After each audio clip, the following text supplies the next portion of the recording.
Students इस video में हम वो चीज डिस्कस कर रहे हैं जो आप 3 मई को करेंगे, ठीक है। और वीडियो को एंड तक देखिएगा, इसके अंदर हम एंड में कुछ आपसे एक स्पेशल चीज डिस्कस करेंगे जो यहाँ पे लिखी हुई है, ठीक है। एग्जाम्पल का क्वेश्चन है पर कुछ स्पेशल डिस्कस करेंगे। यहाँ पे जो हम अभी डिस्कस करें वो ये है कि एग्जाम के दिन, ठीक है, पेपर अटेम्प्ट का स्ट्रैटेजी कैसे हो। और मैंने यहाँ पे 690 आउट ऑफ 720 लिख दिया क्योंकि आर्यन का ये स्कोर होता था। तो मैं आर्यन से क्वेश्चन पूछूंगा वो वाले जो आपके मन में काफी सारे लोगों में होते हैं, ठीक है। एक एक करके चलते हैं। आर्यन पहले बताइए क्या माइंड फ्रेम होना चाहिए exam day, match day, yes right. तो प्रेशर है जबरदस्त। ये सर प्रेशर तो रहेगा यार, ठीक है, इस बात को पहले एक्सेप्ट कर लो, प्रेशर रहेगा। अगर आप सोच रहे हो मैं उस दिन एकदम चिल रहूंगा, नहीं यार, कोई नहीं था। और मेरे साथ जितने भी एम्स में स्टूडेंट पढ़ रहे हैं, मैंने उनसे बात की है फर्स्ट डे इंटरेक्शन में, और जूनियर से भी बात होती रहती है मेरे, क्योंकि यूट्यूब पे मेरे को कंटेंट डालना होता है सर, तो इसलिए तो उनका भी यही रहा, सबकी वाट लगी रहती है सर, हवा टाइट सबकी। पर मॉक टेस्ट वाले दिन भी आपको, मॉक टेस्ट वाले दिन भी प्रेशर फील होता है सर, स्पेशली अगर कोई मतलब एंड टर्म में जो मॉक टेस्ट आ रहे होते हैं ना, उसमें क्योंकि उनको लग रहा होता है अब तो यार, अब तो एंड टर्म ही आ गया, अब हम हाँ बस कुछ दिन बच गया। तो यार सबसे पहली बात, आपको मालूम है प्रेशर आने वाला है आपको, ठीक है, तो इससे आपको नेगोशिएट नहीं करना, ठीक है, प्रेशर आएगा, इट्स ओके, ठीक। दूसरी चीज मैं ये बोलूंगा यार, आपको एग्जाम जो आपका टेम्परामेंट होता है ना वो डेवलप करना। उसमें क्या होता है, सबसे बड़ा फैक्टर होता है यार कि आपको पॉजिटिव रहना है, ठीक है। अब पॉजिटिव में क्या रहना है सर, लोग पूछते हैं क्या करूं मैं पॉजिटिव। तो पॉजिटिव रहने का क्या मतलब है? देखो पॉजिटिव मंत्र पढ़े, मम्मी पापा के पाँव छुए, क्या करें पॉजिटिव रहने? देखो यहाँ पे यार दही चीनी खाने का मतलब नहीं है पॉजिटिव। मेरा कहने का मतलब ये, आपको अपने आप को बोलना होगा यार, मटर करो अपने आप को यार, जो मैं पढ़ा हूँ उसी में से आने वाला है। क्योंकि यार देखो पेपर पे आपका कंट्रोल नहीं है। समरी लिख रहा हूँ जी सर, ये अच्छी चीज है, खुद से बोलो जो मैं पढ़ाऊं उसी में से आने वाला है। यस, और अपने को मोटिवेट करो यार। देखो जो आपका प्रिपरेशन है वो तो चेंज नहीं हो जाएगा एग्जाम से 5 मिनट पहले, तो नेगेटिव होके जाने से अच्छा क्या होगा यार, रैशनली सोचो, पॉजिटिव होके जाओगे। तो जो मैं पढ़ के जा रहा हूँ, जितने मैंने क्वेश्चंस किए हैं, आप बहुत क्वेश्चंस लगा रहे होगे, इतने टेस्ट अगर आप अटेम्प्ट कर रहे हो ना, ढेर सारे एंड तक, लाखों क्वेश्चन मतलब आप लगा चुके हो 11th एंड 12th मिला के, हजारों क्वेश्चन एटलीस्ट, ठीक। तो उसी में से कुछ ना कुछ आपके पास आने वाला है, ठीक। आपका जो पढ़ा है उसी में से आने वाला है। एंड आप मेरे साथ प्रिपेयर कर रहे हो यार, मैंने स्ट्रैटेजी शेयर की है, मैंने नेल किया अपना एग्जाम। बाकी जो एम्स के जो स्टूडेंट हैं सर, उनका कंटेंट भी मैं आपको प्रोवाइड कर रहा हूँ, ठीक है। तो आप कर सकते हो, अपने आप पे बिलीव करना है, अपना बेस्ट देना है। और सबसे बड़ी बात यह है यार कि आपको ना प्रीसेट माइंड के साथ एकदम नहीं जाना है। ये नहीं कि मैंने 690 यहाँ लिख दिया, मैं तो अगला टेस्ट जो दे रहा हूँ अभी आने वाला संडे में, मैं तो 690 ला रहा हूँ उसमें, नहीं है तो बर्बाद हो गया। हाँ, ये एकदम नहीं। आपको पहले से ये प्रेशर क्यों ऐड करना है, आपको प्रीसेट माइंड से नहीं जाना। जैसे क्वेश्चंस आते जा रहे हैं ना, वैसे आपको डील करते जाना है, ठीक। एंड आप लॉजिकली डील करते जाओगे, आपके मार्क्स कट ऑफ के ऊपर आएंगे। मैं अपना एग्जांपल देता हूँ। मेरा एक बार ऐसा टेस्ट हुआ था, सरप्राइज टेस्ट हो गया था, ठीक। मेरी रैंक टॉप 10 में फिर भी आई थी जब मेरा स्कोर 550-60 के अप्रॉक्स था। और जबकि मैं जब 670-680 भी रहता था ना, तब भी कई बार टॉप 10 के बाहर चला जाता था। पर वो सरप्राइज टेस्ट पूरे स्टूडेंट्स के लिए हो गया, पूरे कम्युनिटी के लिए हो गया, तो मेरी रैंक तो मतलब वहीं के वहीं स्टैंड स्टिल कर गई। सही बात है। तो यही है, आपको पहले से एकदम माइंडसेट करके नहीं जाना। आप हड़बड़ा जाओगे, एंजाइटी में आ जाओगे अगर 2-3 क्वेश्चन लगातार आपसे छूट गए। बच्चों ये वाली जो चीज है ना, यदि आप क्रिकेट के शौकीन हैं, खासकर टेस्ट मैच के क्रिकेट में आपको सुनने को मिलेगा, आईपीएल में तो दम हर बॉल को मारते रहते हैं। टेस्ट क्रिकेट में कमेंटेटर बोलता है कि बॉल को उसकी मेरिट पे खेलना है, ठीक है। और जो अच्छे प्लेयर होते हैं, कोहली भी जानता है वो भी बीट होगा, पर वो प्रीसेट माइंडसेट के साथ ये नहीं होता कि ये कुछ भी बॉल डालेगा मैं आगे बढ़ के छक्का मार दूंगा। He will treat the ball at its merit. आपको भी क्वेश्चंस को उसकी मेरिट पे ट्रीट करना है।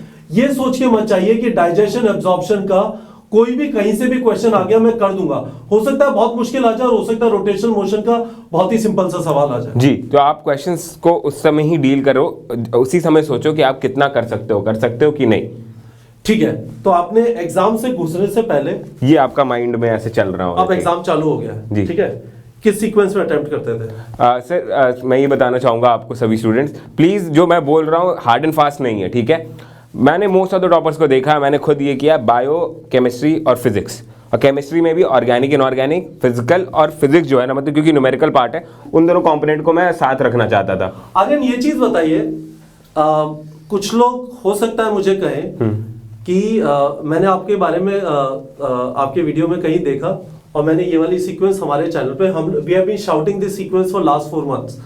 तो आपने बिल्कुल प्रिसाइसली सीक्वेंस अपने वीडियोस में बताई है या नहीं बताई है, नहीं तो मेरे ऊपर अभी प्लेजरिज्म के चार्जेस लगने वाले हैं। नहीं सर, डेफिनेटली आप जाओ, अगर आप मेरे को स्टार्टिंग से अगर आप यूट्यूब पे फॉलो करते आए हो ना, बताया ही है। हाँ, नहीं तो लिंक डिस्क्रिप्शन में दे रखा है, आप यूट्यूब पे मेरे जाओ, आप देख लो, कोई ना कोई पेपर अटेम्प्टिंग स्ट्रेटजी होगी।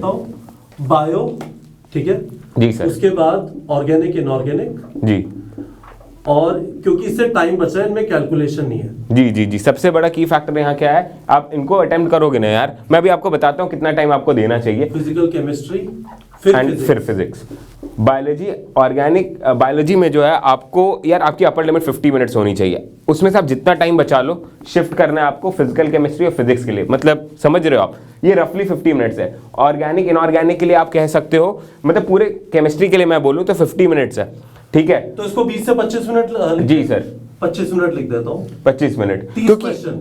क्योंकि यार देखो मैंने जो पिरामिड शेयर किया था उसमें आपको बोला था जो इंपॉर्टेंट क्वेश्चंस आ रहे हैं जो बेस ऑफ द पिरामिड पे हैं, अगर आप वो वीडियोस नहीं देख रहे हो, जी सर, बहुत सारा ये सर हम लोग ने ऑलमोस्ट इसको कंसिडर किया था कि बेस ऑफ द पिरामिड पे रहेगा और ये इंपॉर्टेंट टॉपिक से इनसे ज्यादा क्वेश्चन आएंगे। एंड क्योंकि इनमें न्यूमेरिकल कैलकुलेशन नहीं है स्टूडेंट्स, तो आपको ये क्या करना है, कंफर्ट जोन में तो है तो कंफर्ट जोन का फायदा उठाना है, 1 मिनट में 3 से 4 क्वेश्चन निपटाने हैं इनके। And this is the speed you build अगर आप रेगुलरली टेस्ट देते जा रहे हो, अभी से देते जाओ। बच्चों ये चीज इंपॉर्टेंट है, आप ये समझ लीजिए, अभी आप टेस्ट देंगे, हो सकता है इन वाले नंबर्स पे ना पहुंच पाए, ठीक है, पर आप पहुंच जाएंगे। पर आप टेस्ट नहीं देंगे तो 3 मई को तो नहीं पहुंचने वाले। 3 मई को तो आपकी हवा ऐसी खिसकेगी, आपको समझ में नहीं आएगा, एकदम से फिजिक्स चालू कर देंगे। आप सोच के आए थे बायो, ऑर्गेनिक, इनऑर्गेनिक, यहाँ पे वीडियो देखा था, पर आपने पहले प्रैक्टिस नहीं किया। ये जो सारी चीजें बोल रहे हैं, ये मॉक टेस्ट में प्रैक्टिस होनी है, तभी आप इसे एग्जाम में एग्जीक्यूट कर पाएंगे, ठीक है। फिजिक्स के लिए कितना टाइम सर? रिमेनिंग टाइम है, पर जैसे मैंने कहा ये रिवीजन के लिए भी छोड़ दें। ये सर रिवीजन के लिए आप टाइम दे सकते हो एंड में। देखो यार ये हार्ड एंड फास्ट नहीं है, अभी मैं पूरा आपको बताता हूँ कैसे। देखो बायोलॉजी, मेरा कहने का मतलब 1 मिनट में आप 3-4 क्वेश्चन अगर सवाल कर ले रहे हो, आपके मैं बता रहा हूँ 40 मिनट में बायोलॉजी हो सकती है आपकी। स्पीड आ गई तो अगर आपके फिंगर टिप्स पे, जो मैंने बोला था अपने वीडियो में कि आपको रात को भी उठ के मैं एग्जाम्पल पूछ लूँ या एनिमेलिया के कोई किंगडम का, या फिर ऐसे कोई मतलब कोई भी एग्जाम्पल आपसे पूछूँ मॉर्फो का, एनाटमी का, प्लांट में, आप बताओ और सो जाओ, भौंक के सो जाओ, काम खत्म आपका। तो उस स्पीड पे आप, उस लेवल पे आप अगर परफॉर्म करने लगे ना, तो ये बहुत जल्दी आपका कम हो जाएगा। और जहां जहां आपका समय बच रहा है वो आप किस पे डालोगे? फिजिकल केमिस्ट्री, फिजिक्स में। क्योंकि होता क्या है, आप घर जाते होगे सर, यही होता है स्टूडेंट्स का, घर जाते हैं तो क्वेश्चन हो जाते हैं। क्यों? क्योंकि घर पे 3-4 मिनट आराम से दे रहे हैं, पर पेपर में क्या उनके पास एक तलवार लटक रही होती है कि यार टाइम कम है, टाइम कम है, टाइम, मेरे को ज्यादा से ज्यादा अटेम्प्ट करना है, मैं कैसे पीछे हो सकता हूँ, मेरे को अच्छे रैंक लानी, अच्छी नंबर लानी। तो उसमें आप ना साइकोलॉजिकल प्रेशर में जाते हो। प्रेशर कैसे रिलीव कर सकते हो? ज्यादा टाइम लाके। टाइम कहां से बचाओगे? Biology, organic, inorganic. क्यों बचा सकते हो? क्योंकि 1 मिनट में ज्यादा क्वेश्चन कर सकते हो, लॉजिकली सब सेट हो रहा है। सवाल, OMR कहां पे भरे? एक सेक्शन के बाद भरे या एंड में भरे? आपने क्या किया था सर? OMR मैं, देखो यार मैं पर्सनली ये करता था कि OMR इनके साथ भर लेता था, ठीक है। अगर बायोलॉजी कर लिया तो उसके साथ कर लिया। सम ऑफ द टाइम मैं क्या करता था यार, OMR जो है एंड ऑफ द पेपर भरता था। डिपेंडिंग क्या करेंगे आप? बच्चों को क्या रेकमेंड करेंगे, एंड में भरे या भरते जाए? भरते जाओ यार, क्योंकि टाइम बचाते नहीं है, फिर एंड में प्रेशर होता है, गलतियां कर देते हैं। यस यस, आप ना करते जाओ, कम से कम यार जितने नंबर मतलब आप अटेम्प्ट किए हो उतना सिक्योर तो हो जा रहा है OMR के थ्रू। ऐसा ना हो कि एंड में आपके पास इन्विजिलेटर मान लो यार, उसका दिमाग खराब हो, 5 मिनट पहले आके पेपर लेने लगे, आपका तो छूट गया। हाँ, ये भी कहानियां होती है, ये भी कहानियां होती है। तो यही सब चीजें ना यार, because I have gone through it, मैंने देखा है, तो इसलिए मैं ऐसे ही मतलब एडजस्ट करके अपने टिप्स एंड स्ट्रेटजी को रिफाइन करते रहता था। थर्ड क्वेश्चन है मेरा। जी सर। कोई क्वेश्चन नहीं आता, क्या करें? क्वेश्चन तुरंत छोड़ दो, अटकना तो है ही नहीं। कितनी देर बाद छोड़ दें? रीड किया, समझ में आ गया, छोड़ दो। 15 सेकंड? हाँ, डिपेंडिंग ऑन आप किस रेट पे। 15 सेकंड तो बहुत ज्यादा हो गए सर, मतलब स्टूडेंट्स जल्दी पढ़ लेते हैं। समझ सर, देखो इनको समझ में आ जाता है कि क्वेश्चन रीड करते ही ना, मेरे बस की बात है कि नहीं। अटको मत, अटकना तो नहीं है, प्लीज आप ये प्लीज दिमाग में बैठा लो, प्लीज मत अटकना। आप गोला मारो, आगे बढ़ो। हाँ, गोला मार के उसको आगे बढ़ जाओ, सो that you can revise it later on, अगर आपके पास समय बचा है तो। ठीक है। बढ़ो शायद यही है, हो सकता है मेरी हिंदी बहुत गंदी सी है। नेक्स्ट पूछता हूँ। आपने एक वीडियो में बोला था, मैंने पहले भी बच्चों को बताया था कि मैंने आपके वीडियो से पिक किया कि जब आप बायो, ऑर्गेनिक, इनऑर्गेनिक के क्वेश्चन कर रहे हैं तो रिवाइज करते समय उन क्वेश्चन पे वापस मत जाइए। डेफिनेटली फिजिकल केमिस्ट्री और फिजिक्स पे जाइए, कैलकुलेशन को चेक कर लीजिए, पर उसके लिए नीट एंड क्लीन करिए, उसके आसपास बॉक्स लिख लीजिए और क्वेश्चन का नंबर लिख दीजिए। जी sir, I remember this video, मैंने बोला था खांचा बनाओ। खांचा बनाओ। हाँ। देखो मतलब क्या है मेरा कहने का यार, बायोलॉजी ऑर्गेनिक इनऑर्गेनिक में आप समय बचा रहे हो, ठीक है, और उसमें क्यों समय बचा रहे हो, क्योंकि सब कुछ फैक्चुअल है, तो आप उसमें कुछ करेक्ट नहीं कर सकते यार। देखो ऑनेस्टली आपको आता है तो आता है, आप कुछ यहाँ पे एकदम स्ट्रेस करके रिकॉल कर रहे हो, गिन रहे हो कहाँ क्या पढ़ा था, उससे नहीं याद आएगा, टाइम वेस्ट कर रहे हो बाकी चीजों का, ठीक। पर फिजिकल केमिस्ट्री फिजिक्स में आप ना अगर रिविजिट कर लो कोई क्वेश्चन जो आप प्रेशर में कर रहे होगे, और अगर आप कैलकुलेशन बीच में छोड़ देते हो क्योंकि आपको लगता है वो टफ है, या फॉर्मूला आप उस समय लग रहा है ना यार कि यार मान लो के Q1 Q2 upon R square है सर, निकालना है उनको, ठीक है, अब अजीब अजीब वैल्यूज दे रखी क्यू की, आपको मालूम अभी समय लगेगा, आपने छोड़ दिया, तो उस क्वेश्चन को प्रॉपर्ली गोला करो, ठीक है, या स्टार करो, हैश करो, आपकी मर्जी, ठीक, पर वो मार्क्ड होना चाहिए, आपको क्लियरली पता चलना चाहिए किस क्वेश्चन पे आपको रिविजिट करना है जब आपके पास समय है। अब क्वेश्चन को रिविजिट किए हो, उसका अगर कैलकुलेशन पहले परफॉर्म करके रखे हो, तो उस क्वेश्चन के नंबर के साथ मैं कहूंगा आप एक मैं बना दूं एक? जी सर। पेपर ऐसा होता है जी, 2 कॉलम में होता है, और यहाँ पे जगह होती है, यहाँ पे रफ वर्क के लिए जगह होती है, यहाँ पे जगह होती है। आप शायद ये कह रहे हो कि यदि आपने यहाँ पे किया है, गंदे तरीके से नहीं करना, खांचा बनाओ, हाँ, और 173 लिख दो, जिससे लिख दो, हाँ, ताकि अब यहाँ पहुंच जाओ, और फिर से आपको कैलकुलेशन ना परफॉर्म करनी पड़े, इसलिए नीटली यहाँ पे ना आप फिल करना, ठीक है, जल्दी जल्दी करो पर नीट हैबिट बनाओ, ये नहीं कि यार स्वैग के साथ जल्दी जल्दी मैं तो जल्दी जल्दी सॉल्व करता हूँ, ऐसे कर दिया और बस और वापस फिर से करना। हालत खराब हो जाती है। मैं पर्सनली स्ट्रगल करता हूँ, कई बार मुझे रिविजिट करना होता है, तरीके से नोट्स नहीं लिए, नोटबुक के अंदर इंडेक्स नहीं किया, तो वही तकलीफ आप एग्जाम में देखिए 180 मिनट है, ठीक है, 2 साल की आपकी तैयारी इसके ऊपर डिपेंड कर रही है। तो ये जो सारी चीजें जो प्रैक्टिकल डिफिकल्टीज आप फेस करेंगे ना एग्जाम में, वो अभी फेस कर ले और सुधर जाए, तो that is why it is called mock test या प्रैक्टिस टेस्ट, आप जो भी बोलते हैं। जी सर, ठीक है। एक फाइनल क्वेश्चन है। जी सर, अब आते हैं जैकपॉट जल्दी जैकपॉट पे आते हैं। जल्दी जल्दी कैसे पढ़ते हैं, क्योंकि एग्जाम में एक लेवल पे जितना जल्दी पढ़ के कॉम्प्रिहेंड कर सकते हैं उससे कंपेटिटिव एडवांटेज मिलता है। Definitely sir. तो आपने क्वेश्चन लिखा है, ये शायद एग्जाम्पलर से है। जी जी जी। क्यों लिखा है क्वेश्चन, जरा बताइए, क्या प्रूव करना है इससे? स्टूडेंट्स, मैं आपको ये बताना चाहूंगा इस क्वेश्चन के थ्रू कि यार देखो यहाँ पे मैंने जो क्वेश्चन लिखा है इसके थ्रू मैं बताना चाहता हूँ आपको कैसे मतलब रीड करना है क्वेश्चन पेपर में क्वेश्चंस को, ठीक। आपको बचपन में हैबिट बताई गई होगी, जब भी इंग्लिश की बुक रीड करते हो तो ऐसे हाथ रख के आप रीड करो, ठीक है, so that you don't miss a word.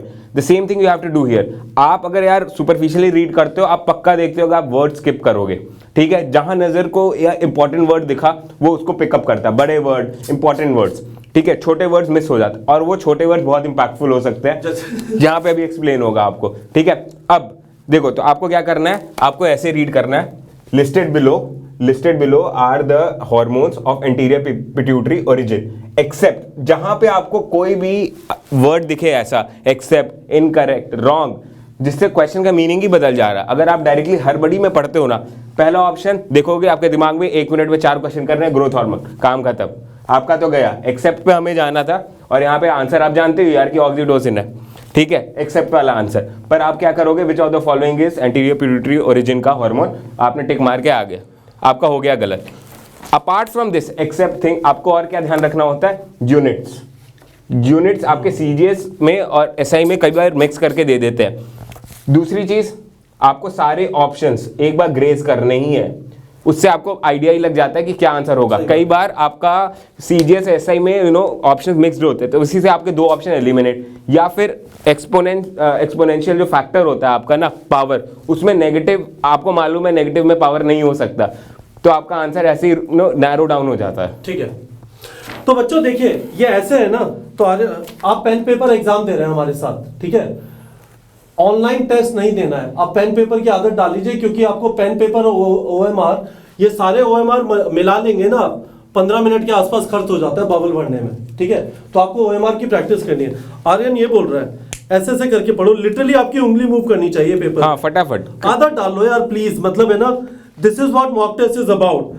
Mary is about to face an interview, but during the first 5 minutes before the interview, बोलना मत, आसपास वालों को डिस्टर्ब मत करना, तो बोलने क्या, पर मैं बोल रहा हूँ क्योंकि दिमाग में आप रीड करोगे, पर आप ना एक्चुअली वर्ड स्किप नहीं कर रहे होगे, आप रजिस्टर कर रहे होगे हर एक वर्ड को। तो but during the first 5 minutes before the interview she experiences sweating, increased rate of heartbeat, respiration. Which hormone is responsible for restlessness? Hormone responsible restlessness, ठीक है। एक एक चीज ऐसे ऐसे करके पढ़नी है बच्चों, इससे आपकी स्पीड बढ़ जाएगी। आप कोई भी YouTube पे वीडियो देखेंगे ना जिसमें स्पीड रीडिंग के बारे में बोला है, वो पहली चीज ये बोलेंगे कि आप है ना उंगली मूव करो, आपकी है ना गलती नहीं होगी, एब्जॉर्ब होगा और आपको डिस्कम्फर्ट फीलिंग नहीं हो, पढ़ तो लिया पर इसमें पूछा क्या। हाँ एग्जैक्टली, ये होता है कई लोग फिर से रीड करना पड़ता है, टाइम वेस्ट। फिर से रीड करना अफोर्ड नहीं कर सकते, 180 क्वेश्चन 180 मिनट। तो हमने मुझे लगता है चीजें कवर कर ली है। आर्यन कुछ फाइनल टिप्स, टेस्ट का टाइम है और इनको उसी सीरियसनेस से देना है जैसे 3 मई को देंगे, एवरी संडे 2 से 5 उसी सीरियसनेस से देना है और उनकी बॉडी क्लॉक भी उसके हिसाब से ट्यून हो रही है कि 2 से 5 बॉडी कह रही है मुझे टेस्ट चाहिए। जी जी जी राइट। तो और कोई टिप देना चाहेंगे, फाइनल टिप? मैं एक टिप ये देना चाहूंगा, टिप क्या, मैं एक सजेशन देना चाहता हूँ यार। आप देखो अपना ना बॉडी क्लॉक जैसे सर ने बोला 2 to 5 आप एक आदत डाल लो कि आप स्टडी आवर्स ना अपना ऑलमोस्ट उस समय रखो जब भी आप वीकडेज में पढ़ाई कर रहे हो। जो रिवीजन का मैंने बोला 2 था, से 5 पढ़ना ही है। मंडे ट्यूसडे वेडनेसडे थर्सडे आप पढ़ाई कर रहे हो, टेस्ट है, रिवीजन वाले दिन भी 2 से 5। ये ना हो कि आप खाने जा रहे हो, आपको वॉशरूम लग रहा है, सो रहे हो, माइंड एक्टिव होना चाहिए, अभी से आदत डाल लो। This is the best tip I could give you इस वीडियो में, ठीक है। तो सीक्रेट पेपर अटेम्प्टिंग स्ट्रैटेजी मेरी ये थी, ठीक, एंड मैंने बहुत ही इलैबोरेटली आपके साथ डिस्कस कर दिया। I hope you reap the benefits. बच्चों मॉक टेस्ट दीजिए कस के, ठीक है। 14 संडे बचे, कम से कम 14 टेस्ट दीजिए और आपको, मुझे 100% श्योर हूं आपको वीडियो काफी पसंद आया होगा। आर्यन का चैनल है, मैं वापस आपको बोल रहा हूं, वीडियो के डिस्क्रिप्शन में आर्यन के चैनल का लिंक है। जो लोग अभी तक भी सब्सक्राइब नहीं किए, इन्होंने काफी सारे अच्छे वीडियो आगे यहाँ पे नीट पैड पे डाले हैं। इनके वीडियो, इनके यूट्यूब चैनल को जिसने भी अभी तक सब्सक्राइब नहीं किया है, टेलीग्राम चैनल पे भी काफी अच्छा कंटेंट है, सब्सक्राइब करिए, आपको बेनिफिट होगा और हम आपके लिए वीडियो डालते रहेंगे जिससे आपको तैयारी में फायदा हो। आपको ये ना लगे कि आप ये जर्नी अकेले चल रहे हैं, आपके साथ हम हैं, पर मेहनत आपको ही करनी पड़ेगी और आपको जो हम चीजें बता रहे हैं उसमें जो आपको ठीक लगता है उसको इम्बाइब करिए और उसको इंप्लीमेंट करने की कोशिश करिए। ठीक है बच्चों।